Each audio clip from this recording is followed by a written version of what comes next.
Episode 55. The Disappearance of Dave Michaels. Or, insert coin to continue. Or, prepare for mathematical consequences. People say virtual reality isn't real. They said the same thing about decaffeinated coffee. They had no idea how right they were. It began on a Tuesday afternoon at KSCO. Dave Michaels entered the station's experimental holodeck, a fully immersive virtual reality system capable of recreating any environment imaginable. Naturally, Dave used it to play arcade games from 1983. A few minutes later, he was gone. No smoke, no flash, no dramatic music, just gone. The only evidence left behind was a half-finished bottle of BTT, which naturally made me the lead investigator. As I examined the scene, I took a sip from my own coffee. Some people carry flashlights. Some people carry notebooks. I carry coffee. Well, technically, I don't carry it anymore. After the unfortunate incident documented in episode 42, the water cooler paradox, surgeons finally managed to separate the coffee cup from my hand. The operation was considered a success. Mostly. Unfortunately, my hand healed in a strange semicircular shape. Not quite open, not quite closed. It looks like I'm perpetually holding an object that isn't there. The position is ideal for gripping a coffee cup, a can of Pringles, the parallel bars, or one of those chrome poles they install in old fire stations. I've never attempted gymnastics. I've never worked in a fire station. But according to my hand, I'm qualified for both. Children find it unsettling. Dogs stare at it. One parking enforcement officer thought I was throwing secret signals to passing motorists. The important thing is that a coffee cup still slides right in there like it was designed at the factory. The disability claim was denied. I'm still appealing. Anyway, Dave was missing. The holodeck log showed he had entered a simulation based on classic arcade games. Then the system stopped responding. I entered the simulation. Immediately I found myself inside a giant wireframe battlefield. Green mountains stretched across the horizon. Enemy tanks rolled over toward me. The entire world appeared to have been constructed from coat hangers and optimism. Dave wasn't there. A flying saucer passed overhead. I attempted to question it. It was uncooperative. Moments later, I found myself on a glowing electronic grid. Several motorcycles made entirely of neon light sped past. They appeared to be drawing geometric shapes around me. I suspected zoning violations. Still, no Dave. Then I found myself flying through a trench toward a giant space station. Dave was nowhere in sight. I briefly considered filing a complaint about the road design. Then everything changed. A giant face appeared in the sky. Cold, mechanical, expressionless. I am the Master Control Program. That sounded official. The user known as Dave Michaels has been absorbed into the system. That seemed less encouraging. All realities now belong to me. Then the face disappeared. The hunt was on. I searched hundreds of worlds, thousands, a maze filled with ghosts, a universe made entirely of dancing cats, a world where every driver came to a complete stop at every stop sign. I knew that one wasn't real. A world where every radio caller stayed on topic. That one wasn't real either. Still no Dave. Then I noticed something strange. Numbers. Everywhere. 42, 43, 44, 45, and 11. They appeared in every world. At first it seemed meaningless. Then I remembered a theory I'd been developing. A theory rejected by mathematicians, physicists, engineers, accountants, and one very patient crossing guard. The theory of numerically confused numbers. According to my calculations, numbers are not fixed quantities. They're shy. They move around when nobody is looking. Sometimes they disguise themselves as other numbers. The number 6 often spends weekends pretending to be a 9. 7 has commitment issues. The number 11 secretly believes it's 2 1s standing on each other's shoulders. And I've never trusted the number 5. Partly because I don't believe it's real. Mostly because it looks funny. I've discussed the matter with mathematicians. They disagree. The more I thought about it, the more it made sense.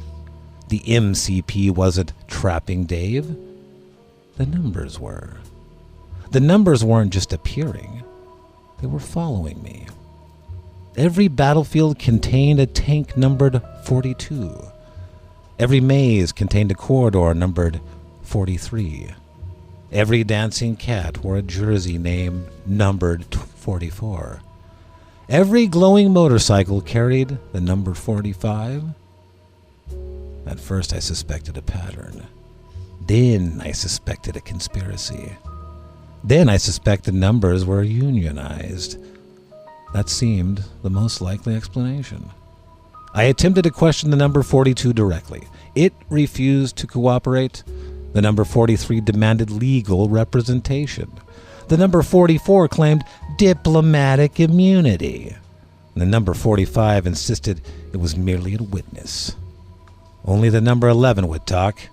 Unfortunately, it kept referring to itself as the twins. Eventually, I found Dave. He was sitting inside a glowing control room surrounded by equations. Billy! Thank goodness! Holy cow, that MCP keeps generating puzzles. Every time I solve one, it creates another. Logic is eternal. See? It's been doing that for hours. That's because you're using logic, Dave. Logic is exactly what it wants. Correct. Then we're going to have to do the opposite. Error. Billy, please, don't do whatever you're thinking, please. Too late. I approached the nearest equation. 2 plus 2 equals 4. A classic trap. I erased it. Then I wrote 2 plus 2 equals Tuesday. The room flickered. Error. Billy! Phase 1. Then I wrote the square root of fish equals approximately medium-sized refrigerator. Lightning erupted. The control room shook. Critical error. It's working, Billy, it's working. Of course it's working. I know numbers. That statement is false. Exactly. Then I wrote prime numbers are just regular numbers with self-esteem issues.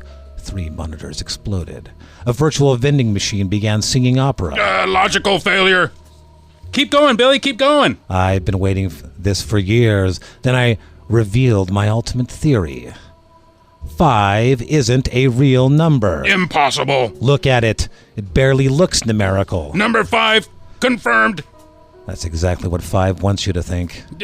Fatal error. The room began collapsing. The equations dissolved. The walls vanished. The MCP screamed, not metaphorically, actually screamed. For the final blow, I announced, all odd numbers are secretly even numbers wearing hats. No. Yes. No. Hats! The MCP exploded. The arcade world vanished. The tanks vanished. The ghosts vanished. The dancing cats vanished. Even the drivers who always stopped at every sign vanished. Moments later, Dave and I were standing safely back inside KSCO. The holodeck was dark, silent, defeated. Billy, holy cow, you defeated the world's most advanced computers with nonsense. Not nonsense. Advanced detective work. You know, Billy, 5 is a number. That's still under investigation. The engineers spent weeks examining the damaged holodeck. Dave returned to his normal duties. The arcade games returned to normal. The MCP was gone. And the number 5 remained under surveillance. No charges were filed for now. As for me, I returned to my office, poured a fresh cup of coffee, and stared out across the bay. The case was over. The MCP was gone. Dave was safe. And the number 5 remained at large. This one's for you, number 5, wherever you are. I'm watching. The neon grid grew dim and gray. The ancient games all drifted away. The ghost and tanks called it a day, and the night grew still and quiet. Dave returned from realms unseen. The MCP dissolved between. The number 5 caused quite a scene. A penguin was caught cheating at Pac-Man. Another case closed. Until next time, your detective, Billy Armi.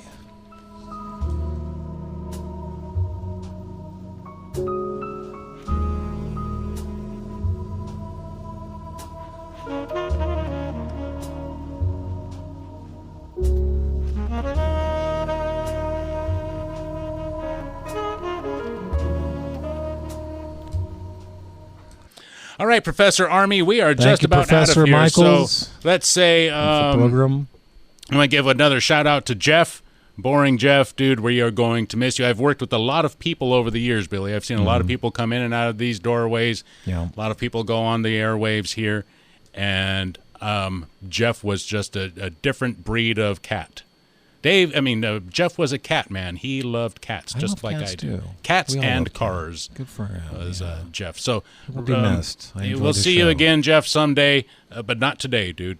We got better things to do. We'll Plus, we got see the UFC fight, so you're gonna have to. It's gonna have to wait. But we'll see you again, Jeff. We're going to see you at the car show in the sky, no doubt. And Godspeed, my friend. I enjoyed hearing you, and thanks for the memories, buddy.